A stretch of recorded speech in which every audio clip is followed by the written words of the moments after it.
اور ایک بات اور ہے، آپ کا جوان ہونا کوئی نئی بات نہیں ہے، کوئی عجوبی بات نہیں ہے، کوئی انوکھی بات نہیں ہے کہ آپ دنیا کے اندر آپ ہی جوان ہوئے، ہم سے بڑے بھی بڑے بڑے جوان ہوئے چلے گئے۔ اللہ کے رسول یہ ایک ایک لمحہ قدردانی کا تھا، آپ نہیں کرتے، عشاء کی نماز تراویح پڑھنے کے بعد سو جاتے، یہ آپ کے لیے زیادہ فضیلت والی بات۔ ناظرین اکرام، آپ سب کا پھر سے ایک بار استقبال کرتے ہیں، خوش آمدید کرتے ہیں ہمارے عزیز پوڈ کاسٹ یوٹیوب چینل پہ۔ میں آپ سب کا ہوسٹ، آپ سب کا دوست فضل رب، بار بار آپ سے ملاقات ہوتی رہی ہے، آج بھی جو ہے کیونکہ ہم جانتے ہیں کہ مسلمانوں کے لیے، ہمارے لیے، آپ کے لیے ایک اہم مہینہ، ایک سب سے فضیلت والا مہینہ، بابرکت مہینہ آن پڑا ہے، جس کو ہم لوگ بولتے ہیں رمضان مبارک، اور ہم لوگ اس میں داخل ہو چکے ہیں۔ تو کیوں نہ رمضان کے فضیلت کے اوپر، رمضان جو اتنا بڑا مہینہ ہے، جو اللہ کی طرف سے ایک مسلمان کے لیے، ایک مومن کے لیے، پرہیزگاروں کے لیے ایک تحفہ ہے، ایک گفٹ ہے، کیوں نہ اس پہ بات کی جائے۔ اور اسی سلسلے میں آج ہم نے جو ہے اپنے پوڈ کاسٹ میں جس گیسٹ کو، جس مہمان کو شامل کیا ہے، جن کا تعارف ہے کہ ان کا نام ہے مولانا محمد اعجاز رحمانی القاسمی صاحب۔ یہ ہمارے یہاں کے امام صاحب بھی ہیں، اور ماشاءاللہ جو ہے تفریق و تصریح میں جو ہے ان کی پکڑ بھی ہے۔ تو سوچا کہ کیوں نہ آج جو ہے مولانا اعجاز رحمانی القاسمی صاحب سے جو ہے بات کا آغاز کیا جائے۔ رمضان کے اوپر جو ہے اس سے اچھا جو ہے موقع نہیں ملتا، تو اسی لیے آج ہم یہاں پر آپ کے ساتھ موجود ہیں۔ السلام علیکم اعجاز صاحب، مولانا صاحب خیریت سے ہیں؟ ماشاءاللہ۔ تو آپ کا جو ہے یہ رمضان کا مہینہ ہے، اینڈ یقیناً ایک ہم بول سکتے ہیں کہ ہمارے جو علماء اکرام ہیں، جو ہمارے مفتیان اکرام ہیں، جو مولانا ہیں، ان کے لیے بڑا مشغولیت کا وقت ہو جاتا ہے، کیونکہ تراویح ہے، پھر ان کی جو تیاریاں ہیں، مدرسے ہیں، بچے ہیں۔ تو ابھی رمضان میں کیا اسکیڈیول ہے، کیسی یہ ساری چیزیں مینج ہوں گی، ایک مہینہ کیسا رہے گا آپ کا؟ بسم اللہ الرحمن الرحیم۔ سب سے پہلے تو ہم دل کی گہرائی سے آپ کا، ڈاکٹر کمال صاحب کا شکر ادا کرتے ہیں کہ آپ نے ایک اہم موضوع ماہ رمضان المبارک کے تحت عوام الناس کو اطلاع خبر دینے کے لیے کہ ماہ سیام ہمارے اور آپ کے درمیان کیوں آیا ہے، اور ماہ سیام یعنی ماہ رمضان المبارک سے اللہ رب العزت کیا چاہتا ہے، اللہ رب العزت کی منشا اور اللہ رب العزت کی چاہت کیا ہے۔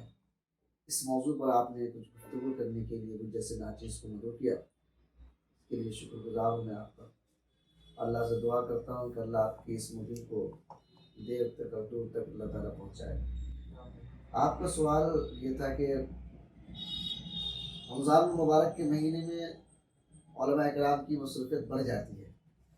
اور علماء اکراموں میں کے کاموں بڑھ جاتا ہے، اور ساتھ ہی ساتھ رمضان مبارک کی جو یہ، کیونکہ یہ عبادت کا، ریاضت کا مہینہ ہے، اور عبادت اور ریاضت کے مہینے میں پھر یہ کہ مدرسے کی مصروفیات اور زیادہ بڑھ جاتی ہے، تو کیسے اس کو آپ مینیج کر پاتے ہیں؟ تو سچ تو یہ ہے کہ ماہ رمضان المبارک آنے کے بعد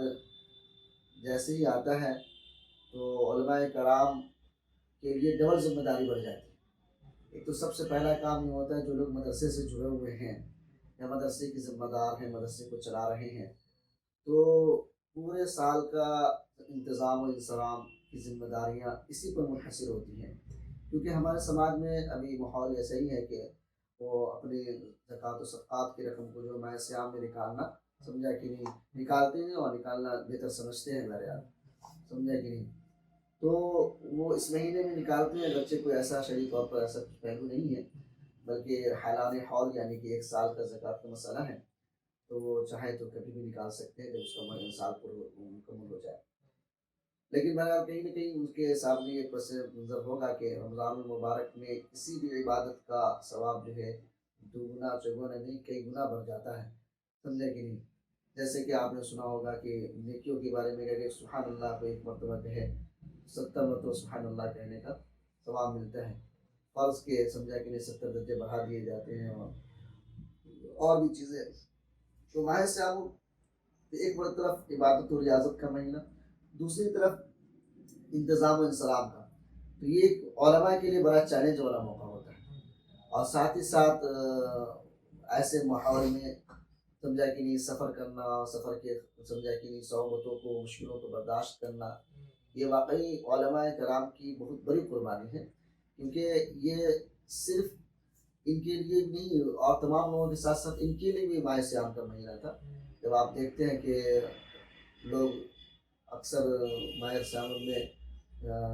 رات کی عبادتوں سے فارغ ہونے کے بعد دن کے کافی حصے تک آرام کرنا پسند کرتے ہیں، آرام کرتے ہیں۔ ایسے وقت میں علماء کرام رات میں بھی عبادت و ریاضت میں لگے رہتے ہیں، اس سے اوسط کو صبح ہوتی ہے تو صبح کے بعد مدرسے کے انتظام السلام میں نکل جاتے ہیں، تو اور اس کے لیے وہ پوری کوشش اور توانائی کرتے ہیں، اور جہاں تک ہو سکتا ہے وہ اس کے انتظام السلام کو مکمل کر پاتے ہیں۔ تو یہ مہینہ یقینی طور پر چیلنج والا ہوتا ہے، لیکن ترتیب دینی پڑتی ہے، اور خاص کر ان لوگوں کے لیے اور زیادہ چیلنج والا ہوتا ہے جو مدرسے کے کسی ادارے سے جڑے ہوئے ہیں اور ان کو قرآن بھی سنانا ہے۔ قرآن بھی سنانا ہے تو یہ بڑا اور مسئلہ ہو جاتا ہے، اس لیے کہ ایک طرف روزہ ہے، ایک طرف قرآن کریم سنانا کا ایک سمجھا کہ نہیں اچھی مصروفیت کہہ سکتے ہیں، اس کا ایک ٹینشن ہے، اور تیسری رفت مدرسے کی پورے سال کے اخراجات کا جو آپ کو ٹارگیٹ ملا ہوا ہے اس رقم کو حصول یابی کرنا ہے، تو ان تمام مرحلوں سے گزرنا کہ آسان کام نہیں ہوتا ہے، لیکن اس کے باوجود صبر اور زندگی کے لیے تحمل کے ساتھ علماء کرام ان کاموں کا انجام دیتے ہیں۔ اس لیے باعث بھی کہہ سکتے ہیں کہ اللہ کی واضح نصرت اور مدد ہوتی ہے، سمجھا کہ نہیں اس مہینے میں، نہیں تو ظاہر ہے کہ اتنا ٹینشن کے ساتھ آگے کاموں کو لے کر چلنا ایک عام لوگوں کے لیے طرح مشکل ہو جاتا ہے، اس لیے علماء کرام کے لیے بھی مشکل ہوتا ہے۔ نہیں تو یہ چیزیں تو خیر سمجھ میں آ گئی ہیں کہ جیسا کہ مفتی صاحب نے بتایا کہ ماہ رمضان کی جو فضیلت ہے وہ کئی گنا جو ہے، اگر اس میں ہم عبادت کرتے ہیں عام دن کے مقابلے تو کئی گنا بڑھا دی جاتی ہے، 2 گنا 4 گنا 5 گنا نہیں بلکہ کئی گنا جو ہے بڑھا دی جاتی ہے۔ بہت سارے سوال مفتی صاحب آپ سے، جیسے کہ ہم ابھی جو ہے قرآن کی جو ہے تعلیم، یہ جو قرآن پڑھتے ہیں ہم لوگ اس کے اوپر بھی بات ہوگی انشاءاللہ، کچھ سوال ہیں ہمارے ہیں اور بھی لوگوں کے ہیں، اور زکوٰۃ کے اوپر بھی کچھ سوال جو کنفیوژن ہمیشہ سے رہا ہے، لیکن اس سے پہلے جو ہے ہم آپ سے یہ جاننا چاہتے ہیں، تو ایک عام آدمی جو ہم بول سکتے ہیں جو اپنے دہاڑی پہ کام کرتا ہے، جیسے مزدور بھائی ہمارے ہو گئے، ہر روز جو ہے وہ جاتے ہیں کہیں پہ مزدوری کرتے ہیں، کاروبار کرتے ہیں، تو ان کے لیے رمضان کا اسکیڈول کیسے مینج ہو، کیسے وہ کس وقت جو ہے وہ قرآن بھی پڑھ سکے جو ہے، اور نماز کے اوقات کے اکارڈنگلی وہ اپنے وقت کو کیسے جو ہے اس کو ٹھیک کرے رمضان میں خاص طور پہ، کیونکہ بہت لوگوں کا یہ ہوتا ہے کہ کام کی وجہ سے ہم جو ہے قرآن نہیں پڑھ پا رہے، یا کام کی وجہ سے ہم جو ہے روزہ نہیں رکھ پا رہے۔ اس میں آپ نے جو فرمایا کہ ماہ سیام میں عاملین یعنی کام کرنے والے لوگوں کے کو کیسے لوگ گزارے اپنے ماہ سیام کو، اور کیسی ترتیبات دے کام کرنے کے سلسلے میں، تو اس میں 2 باتیں خیال رکھنا۔ ایک تو سب سے پہلے یہ کہ جہاں وہ کام کر رہے ہیں، سمجھا کہ نہیں، وہ بھی خیال رکھیں اور یہ بھی خیال رکھیں۔ سب سے پہلی چیز ہم یہ سمجھنی ہے کہ ماہ سم رمضان المبارک صرف اور صرف ایک کھانے، سمجھا کہ نہیں، بھوکے رہنے میں یا صبح سے لے کر طلوع فجر سے لے کر غروب آفتاب تک کھانے پینے اور جمع سے گزارنے کا نام نہیں ہے، بلکہ اس کی اصلی حقیقت جو ہے اللہ جل جلالہ نے ارشاد فرمایا کہ یہ خود اس پر آپ غور کریں گے کہ یہ کیوں آیا، کیا صرف اس لیے کہ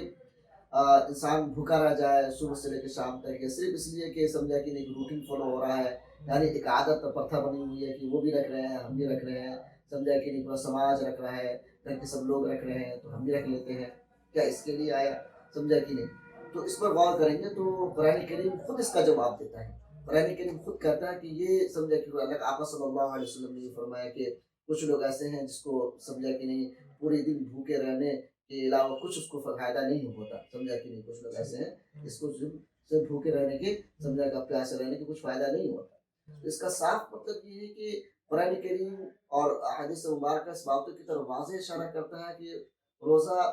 سمجھا کہ نہیں کچھ اور چیز کا مطالبہ کرتا ہے، اور جب غور کرتے ہیں تو وہ مطالبہ کرتا ہے وہ تقویٰ کا، لعلکم تتقون کا لفظ قرآن کریم استعمال فرمایا گیا کہ تاکہ تم متقی اور پرہیزگار ہو جاؤ۔ متقی اور پرہیزگار یہ کون سا فلسفہ ہے؟ متقی اور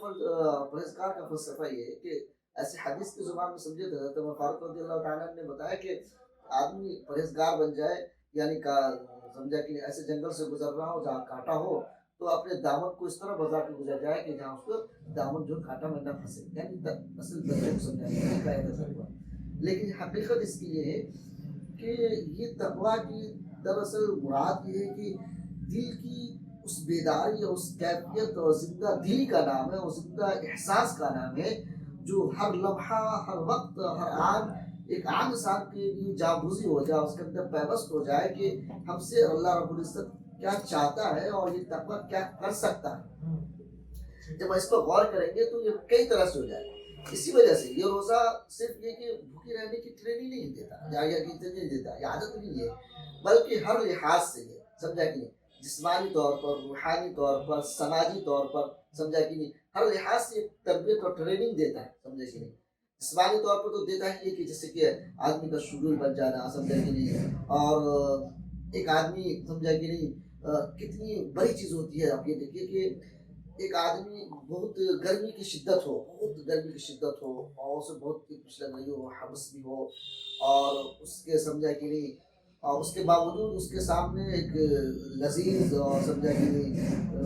نہیں ٹھنڈا اور لذیذ قسم کا گلاس کا پانی رکھا ہوا ہو، اس کے باوجود وہ صرف اس لیے نہیں پی رہا ہو کہ اس کے اللہ کا حکم ہے کہ رک جانا ہے، اگرچہ اس کے پاس سب کچھ مطلب میسر ہے، اگر وہ پی لے بند کمرے میں تو کسی پوری دنیا کو کچھ خبر نہیں پتہ چلے گی کہ کیا ہو رہا ہے، کیا پیا نہیں پیا، لیکن اس کے باوجود ادنا سے ادنا مومن کی صورتحال یہ ہے کہ خدا نہ خاص کر دھوکے سے وضو میں منہ میں پانی چلا جاتا ہے تو مولا لوگ سے پوچھنے آتے ہیں کہ مولا ایسے تو نہیں روزہ ٹوٹ گیا۔ یعنی یہ جو اندر جو دل کی وہ بیداری اور وہ کیفیت کیسے پیدا ہوگی، یہ غور کرنے والی بات ہے آپ سے کہ یہ کیسے پیدا ہو گیا کہ اس پر کوئی نہیں دیکھ رہا تھا، وضو کے اندر حلق سے پانی چلا گیا، سمجھا کہ نہیں، اگرچہ یہ جائز ہے کہ بھول چک سے اگر پانی چلا جائے تو روزہ پھر سب نہیں پڑتا، ٹوٹتا نہیں ہے، تو لیکن اس کے باوجود اس کی وہ کیفیت بن گئی ہے یا بن رہی ہے تقریباً اللہ سے ڈرنے کی، اور وہ ڈر رہا ہے اس درجے تک کہ وہ پوچھ رہا ہے۔ یہی ڈر اور یہ کیفیت کو دراصل یہ پیدا کرنے آتا ہے رمضان المبارک، یہ ڈر ہر زندگی کے ہر لمحے میں ہر مرحلے میں آ جائے انسانوں کو، یہ خوف ہر لمحے اور مرحلے میں پیدا ہو جائے انسانوں کے کہ ہم جو زندگی گزار رہے ہیں یہ جاگوزی ہو جائے کہ یہ ہر لمحے کا ہر آن ہر وقت کا حساب ہونا ہے، اس پروردگار کے سامنے ہم کو سوال کا جواب دینا ہے، تب جا کے یہ روحانی سے نکل کر پھر جسمانی سے نکل کر جسمانی سے نکل کے پھر روحانی پر پہنچتا ہے، اور اسی طرح آپ نے جو سوال کیا وہ سمجھا کہ پھر جا کر وہ سماجی کا معاملہ ہے۔ سماجی طور پر معاملہ یہ آتا ہے کہ اب اللہ کے رسول صلی اللہ علیہ وسلم نے فرمایا، جیسے مسلمانوں کے لیے یہ پیغام ہے یا مسلمانوں کو یہ چاہیے کہ ضرور ایسا کرے، میری درخواست ہے، آقا صلی اللہ علیہ وسلم نے فرمایا کہ تمہارے یہاں جو کام کرتا ہے اس کے کاموں میں تم تخفیف کر دو، ہلکا پن کر دو، یعنی اس کے ساتھ نرمی کا برتاؤ کرو، سمجھے کہ نہیں، رمضان المبارک کا مہینہ آئے تو اس کے ساتھ نرم برتاؤ کرو، تو نرم برتاؤ کیسے ہوگا؟ نرم برتاؤ ہونے کا طریقہ یہ ہے کہ اس کے کاموں میں سمجھا کہ نہیں وقتوں میں کمی کر دیا جائے یا کاموں کے بوجھوں کو ہلکا کر دیا جائے، کم سے کم اگر 8 گھنٹے کا کام ہے تو 6 گھنٹہ کام لیا جائے اس سے، سمجھا کہ نہیں، یا کاموں میں بہت مشکل کام ہے تو اس کو رمضان سے پہلے نپٹا دینے کی کوشش کی جائے، یا بہت الجھن والا کام ہے یا بہت بھاگ دوڑ والا کام ہے اس کو پہلے کر دینے کی کوشش کی جائے، یعنی یہ پیغام دیا گیا مسلمانوں کو تاکہ ہر روزہ دار ایک دوسرے روزہ دار کے لیے سماجی طور پر قدردان بن جائے، سمجھا کہ نہیں۔ اب یہ بات آئے گی تو وہیں سے آٹومیٹک طور پر اس کو کچھ وقت مل جائے گا، اب جو اس کو وقت ملا وہ اپنے وقت کو ترتیب دے دے اچھے سے، سمجھا کہ نہیں۔ ساتھ ہی ساتھ اگر وہ مسلمان ہیں یا غیروں کے پاس ہے تو اس کو درخواست ہے کہ ماہ صاحب کا مہینہ ہے، ہمارے ساتھ سمجھا ایسا معاملہ ہو جائے گا، اس لیے کمی بیشی کی ہوگی تو معاف کر دیجیے گا، سمجھا کہ نہیں، اور اس کو اپنی زندگی میں ایک ترتیب دے، ترتیب دینے سے آپ نے کہا کہ صبح سے لے کر وہ شام تک کی، مغرب تک کی، کم سے کم مغرب کے بعد تو پھر عشاء کا وقت قریب ہو جاتا ہے، پھر اس کے بعد قیام اللیل یعنی تراویح وغیرہ ہوتی ہے، تو اس کی ایک ترتیب دے دینی چاہیے میرے لحاظ سے۔ ترتیب سے لحاظ میں میری اپنی رائے یہ ذاتی طور پہ یہ ہے کہ ہر مسلمان مرد و عورت یہ کو چاہیے کہ کم سے کم ماہ سیام میں رمضان مبارک میں خوب کثرت تلاوت قرآن کریم کیا کرے، سمجھا کہ نہیں۔ سب سے بہترین عبادت ذکر اللہ فرمایا گیا قرآن کریم میں، وہ ذکر اللہ کی قرآن کریم کی تلاوت ہے۔ سب سے زیادہ اگر زندگی میں نورانیت اور زندگی میں تبدیلی کی بات کرتے ہیں آپ، اور تو آپ فرق جس کو کہتے ہیں اپنی زبان میں، تو وہ قرآن کریم کے علاوہ کسی سے نہیں آتا، کسی ذکر سے نہیں آتا، کسی فکر سے نہیں آتا سوائے قرآن کریم۔ قرآن کریم واقعی ایک زندگی ہے جو انسانوں کو ایسی زندگی عطا فرماتا ہے جو نا امید سے نا امید انسان بھی اپنے آپ کو بیدار کر لے کر قرآن کریم کے تقاضے کو سمجھنے کی کوشش کرتا ہے۔ اس لیے یہ صرف ابھی جو ماحول ہے ہمارے یہاں کہ ہم 10 بجے 11 بجے 12 بجے سو کو اٹھیں گے، یعنی ظہر تک سو کو اٹھیں گے ہی حضرت، اور اٹھنے کے بعد ظہر کے بعد جو ہے پھر ظہر کے بعد اگر ممکن ہوگا تو آدھا ایک بار تلاوت کر لیے اور پھر اپنے دن بھر کا جو شیڈول ہے یا کام ہے اس میں لگ جائے. اس طرح سب یہ سونے کا مہینہ نہیں، بلکہ ٹھیک ہے آپ نے تہجد میں جگہ ہے، فجر میں جگہ ہے، سحری کا اوقات میں جگہ ہے، اس لیے آپ کو ہے تو اس کے لیے آپ ایک آدھ گھنٹہ یا 2 گھنٹہ مان لیجیے شیڈول بنائیے، کیونکہ اس فکر کے ساتھ ضرور جینا ہے آپ کو کہ یہ ایک اس کا ایک ایک لمحہ اگر چلا گیا تو پورے سال کو لمحے کو اگر اس سے تولا جائے تو نہیں تول سکتے آپ. حضرت علی رضی اللہ تعالیٰ نے فرمایا نا کہ اگر کوئی بندہ اس کے مقابلے میں اگر کوئی جان بوجھ کر ایک روزہ کو توڑ دے اور وہ پورا سال روزہ رکھے تو اس کے بدلے میں اس کا حق ادا نہیں ہو سکتا. یعنی ایسی فضیلت ہے، اس کا ایک ایک لمحہ اتنا قیمتی ہے، اتنا مبارک ہے، سمجھا کہ نہیں. تو کوشش کرنی چاہیے کہ پورا شیڈول بن جائے، سمجھا کہ نہیں، اور اس میں زیادہ سے زیادہ تلاوت قرآن کریم کرے جو اس کی نصاب ہے. خواتین کے سلسلے میں ایک بات ہمارے ایک ماحول بن گیا کہ خواتین کو بھی ہم اپنے اپنے چینل سے یہ کہنا چاہیں گے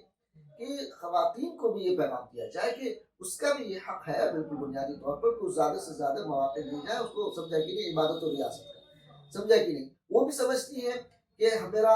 مرد و حضرات کا صرف جو ہے اچھے سے کھانا بنا کر کھلا دینا، سحری کا افطار کا ہمارا انتظام کر دینا. اب اور کتنے ظہر تک ایسی اصول ہونے میں لگ جاتی ہے، اس کے بعد کا شیڈول ہوتا ہے کہ وہ پھر شام کی تیاری افطاری اور سمجھا کہ نہیں اور کھانے والے کے انتظام میں لگ جاتی ہے. تو پتہ یہ چلا کہ ان کا پورا مہینہ افطاری اور سحری یا کچری میں اثر چلا جاتا ہے. اور اصل عبادت بسا اوقات یہ بھی دیکھنے کو ملتا ہے کہ افطار کے وقت میں جناب رسول اللہ صلی اللہ علیہ وسلم نے فرمایا کہ بیٹھ کے تم دعائیں کرو، دعا کا لفظ فرمایا، دعا کرنی چاہیے. تو پتہ اوقات ایسا ہوتا ہے کہ وہ کہ عورت بھی دعا کرنے نہیں بیٹھ پاتی، آخری وقت وہ لگی رہتی ہے. پتہ چلا کہ وہ سمجھا کہ نہیں کچری شام نہیں ہے اور روزہ کھول رہی ہے. تو یہ تو بڑا ان کے لیے بھی تو روزہ، وہ تو الگ سے نہیں تھی، غیر روزہ دار کھڑی ہوئی ہے. ان کو بھی چاہیے تھا کہ اپنے کاموں سے فارغ ہو کر وہ سمجھا کہ نہیں اور اللہ سے مانگے، ان کے لیے مانگنے کا مہینہ ہے. تو اس طرح جا کر جو ہے اپنے شیڈول کو اگر وہ بنائیں گی تو انشاءاللہ الرحمن یہ اچھے سے گزرے گا. ایک بات آپ کو عرض نہیں کروں کہ ان خواتین کو اگر وہ میری بات سنیں گی یا سنیں گے تو یہ اندازہ ہوگا کہ ان کو یہ پیغام میں جو دے رہا ہوں ایسے نہیں ہے. پہلے کی خواتین کی صورتحال یہ تھی کہ دن کی تمام مصروفیات کے باوجود آپ کو تعجب ہوگا کہ 10 15 12 قرآن کریم پڑھ لیتی تھی. تو اچھا حافظ اور عالم نہیں کر پاتا. یہ بڑا آخر کیا تھا، کیا چیز تھی؟ وہ جذبہ اطاعت تھی. اصل وہ جو تھا کہ ماہ رمضان آیا، یہ گزر جائے گا تو اگلے سال ملے گا کہ نہیں ملے گا، پھر ہم کو زندگی رہ پائے گی کہ نہیں رہ پائے گی. اس لیے جتنا زیادہ عبادتوں سے بھاگو. سیزن کا مہینہ تھا، اس کو دیکھیے کہ سیزن کا مہینہ. مولانا صاحب آپ جو ہے کئی بار قرآن کریم کی پڑھنے کی جو بات کی ہے تو اس میں ایک چیز ہے کہ حدیث میں بابا سننے میں آتا ہے کہ صحابہ کرام جو رمضان کے مہینے میں کئی قرآن جو ہے مکمل کر لیتے تھے پڑھ کے. تو ان کی تو وہ مادری زبان تھی جی. اگر ابھی ہم قرآن پڑھنے کی بات کریں رمضان میں ہم لوگ بھی کئی 5 ہمارے گھروں میں بھی مکمل ہو جاتا ہے، تو ہم ترجمانی کو لے کر چلے کہ ترجمہ والے قرآن کو پڑھیں اس طریقے سے، یا جو ہم عربی ہے وہی طریقے سے پڑھیں؟ ہمارے لیے کیا زیادہ بیٹر ہوگا اگر ہم دیکھیں تو؟ کیونکہ اگر ہم ترجمہ کے ساتھ قرآن اگر ہم پڑھیں تو پورے رمضان میں تو 1 یا 2 اس سے زیادہ مکمل نہیں کر پائیں گے، کیونکہ بہت سارے لوگ بیزی ہوتے ہیں، کام اسکیڈول ہے، بہت ساری چیزیں. اس پر ایک روشنی یہ ہے کہ الفاظ اور معانی دونوں کا نام قرآن کریم ہے. فقہی طور پر سمجھنا یہ ہے کہ الفاظ اور معانی دونوں کا قرآن کریم کو سمجھ کر پڑھنا زیادہ ضروری ہے، سمجھ رہے، اور سمجھنے کے لیے اس کو لیے ترجمہ کو پڑھنا ضروری ہے، سمجھا کہ نہیں. اور جب تک ہم سمجھ کے پڑھیں گے نہیں تو قرآن کریم کا کیا پیغام ہے ہماری زندگی میں آ رہا ہے وہ ہم کو سمجھنے میں نہیں آ پائے گا. تو کم از کم یہ ترتیب ہونی چاہیے کہ آپ جو قرآن کریم کو پڑھنے کا وقت متعین کیے ہیں اس میں زیادہ حصہ ٹھیک ہے تلاوت کریں، لیکن ترجمہ قرآن کریم پر بھی آپ فوکس دیں، یعنی اس پر جو ہے آپ کوشش کریں کہ اس کو زیادہ سے زیادہ پڑھیں. اس لیے قرآن کریم اصل کیا ہے، الفاظ اور معنی دونوں اثر کرتا ہے. اب ایک مثال کے طور پر یہ کہ الحمدللہ رب العالمین، تمام تعریف اس پروردگار کی جو سارے جہان کا رب ہے. تو جب یہ کہتے ہیں اب جیسے اللہ اکبر، اللہ سب سے بڑا ہے، اگر ایک آدمی عام بچے کے سامنے ہم جب یہ کہتے ہیں جو بالکل نیا جاننے والا ہے اور اس احساس کے ساتھ پڑھتا ہے کہ اللہ سب سے بڑا، تو سوال کرتا ہے کہ اللہ سب سے بڑا ہے؟ سب سے بڑا ہے کیا مطلب ہے؟ سب سے بڑا، سب سے بڑا کا مطلب یہ ہے کہ پوری کائنات میں کوئی چیز اگر سب سے بڑی ہے تو اللہ ہے، تخلیقات کے اعتبار سے سب سے بڑی اللہ کے علاوہ کوئی نہیں ہے۔ جب اس منہج پر جا کے وہ پڑھتا ہے تو اب اس کے دل و دماغ میں یہ بات بیٹھ جاتی ہے کہ اللہ سے بڑا کوئی ہے ہی نہیں اس کائنات کا خالق و مالک۔ اور یہی وجہ ہے کہ جب ایک بہت بڑے آدمی کی بات آ جاتی ہے تو پھر چھوٹے آدمی کی باتوں کو تو توجہ نہیں دیتا۔ یہ انسان کا مزاج ہے، ایک فطری مزاج ہے انسان، سمجھا کہ نہیں؟ اسی لیے یہ فرمایا گیا اسی پس منظر میں اللہ اکبر جو اذان کے ہمارے یہاں جو پکار ہے اللہ اکبر جو بجایا جاتا ہے اذان کی نماز کے لیے پکارا جاتا ہے، اس میں اس باتوں کی طرف توجہ دینے کے لیے کہ دنیا کے سارے کاموں کو چھوڑ کے آ جاؤ، آپ سب سے بڑا آدمی بنا رہے ہیں، آپ کو سب سے بڑے آدمی کا پکار آ گیا ہے، اس سے بڑا کوئی ہے ہی نہیں ہے، آپ سمجھا کہ نہیں؟ تو اب ظاہر ہے سب کاموں کو یہی وجہ ہے کہ قرآن کریم کی دوسری آیت مبارکہ میں فرمایا گیا کہ لوگ جیسے جو کام ہو اس کو چھوڑ چھاڑ کے لوگ مسجد کی طرف دوڑ جاتے ہیں۔ فسعوا الی ذکر اللہ کا لفظ استعمال کیا، فسعوا الی ذکر اللہ، وہ لوگ اللہ کے ذکر کی طرف دوڑ جاتے ہیں جب اللہ کے پیغام کو سنتے ہیں، اللہ کی تکبیر کو سنتے ہیں۔ تو دراصل یہ خوف اندر میں پیدا ہوتا ہے کہ اب وہ کب آتا ہے؟ وہ ترجمہ کے ذریعے آتا ہے، تو وہ ترجمہ کے ساتھ پڑھنا زیادہ افضل ہے، بہتر بھی ہے۔ اور رہی بات یہ ہے کہ اب کسی کو مان لے یاد کرنا ہے یا کسی کو قرآن کریم کا ٹارگیٹ بنا ہوا ہے کہ ہم کو اتنا قرآن کریم مکمل کرنا ہے تو وہ اس کے حساب سے بھی پڑھ لے، کوئی حرج نہیں ہے، لیکن یہ کہ اس کی تفہیم کے ساتھ پڑھیں تو زیادہ افضل ہے، ایک رسمن نہ ہو، ہاں رسمن نہیں ہو، ہاں سمجھے کہ نہیں؟ ٹھیک ہے، ماشاء اللہ۔ مولانا صاحب ایک اور سوال ہے، آپ نے شروع میں زکوٰۃ کی بات کی تھی، تو زکوٰۃ کے لیے بھی ایک تھوڑی سی کنفیوژن ہے بہت سے لوگوں میں۔ ایک تو وہ چیزیں ہیں کئی بار ہم علماء کرام سے سنتے رہتے ہیں، مفتیان کرام سے سنتے رہتے ہیں، بارہ آپ لوگوں سے بھی سنتے ہیں کہ ایک سرٹن اماؤنٹ آف گولڈ یا سلور ہو یا اس سے اوپر ہو یا اس کے برابر رقم ہو تو زکوٰۃ فرض ہو جاتا ہے۔ ایک اور چیزیں جو ہے سننے میں آتی ہے کہ اگر آپ کے پاس سیونگز مال ہے، سیونگز پیسہ اگر آپ کے پاس پڑا ہوا ہے اور وہ 1 سال سے زیادہ ہو گیا اس کے وقت، تو اس سیونگ اماؤنٹ پہ بھی زکوٰۃ ہو جاتی ہے۔ ہاں اگر وہ سیونگ اکاؤنٹ جو ہے 52 تولہ چاندی اس کو فرمایا گیا، 52 تولہ چاندی کے بقدر یا اس سے زیادہ ہے اور سال گزر جا رہا ہے تو اس پر بالکل اس پر سمجھنے کے لیے زکوٰۃ فرض ہے۔ یہ تو چیز ہو گیا نا، لیکن جیسے کہیں پہ یہ بھی سننے میں آ رہا تھا، میں اگر غلط ہوں تو آپ جو ہے اس کو وضاحت کیجیے گا کہ اگر کسی کا اکاؤنٹ میں 10,000 بھی ہے جی اور وہ 10,000 1 سال سے زائد ہو گیا، پڑے وہ خرچ سے زائد ہے، اس کی ضرورت سے زائد ہے، تو اس پہ بھی زکوٰۃ ہو جائے گی؟ نہیں، اس کو تو حدیث مبارکہ میں فرمایا گیا اور واضح طور پر ہے کہ 7.5 تولہ سونا اور 52 تولہ چاندی کے سلسلے میں فرمایا گیا کہ دو ہو یا دونوں میں سے کوئی ایک ہو، یعنی سونا کے بقدر یہ چاندی کے بقدر، یعنی اتنا سونا ہو آپ کے پاس جو 52 تولہ چاندی کے بقدر پہنچ جائے، یا آپ کے پاس چاندی ہی اتنی ہو جو آپ کو چاندی کے 52 تولہ چاندی کے بقدر ہو، یا ان دونوں کے بقدر اتنی مالیت ہو اس پر حالان حال گزر جائے، یا تھوڑا ہی سونا ہو، کچھ تولہ سونا ہو آپ کے پاس، اب مال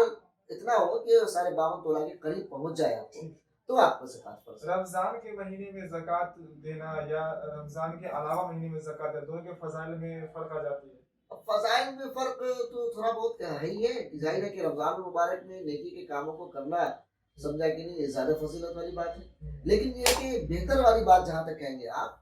تو کس کی عمر کب تک ہے یہ کسی کو کچھ پتہ نہیں ہے، یہ قضاء قدرت ہے، یہ اللہ کے علاوہ کسی کو نہیں معلوم۔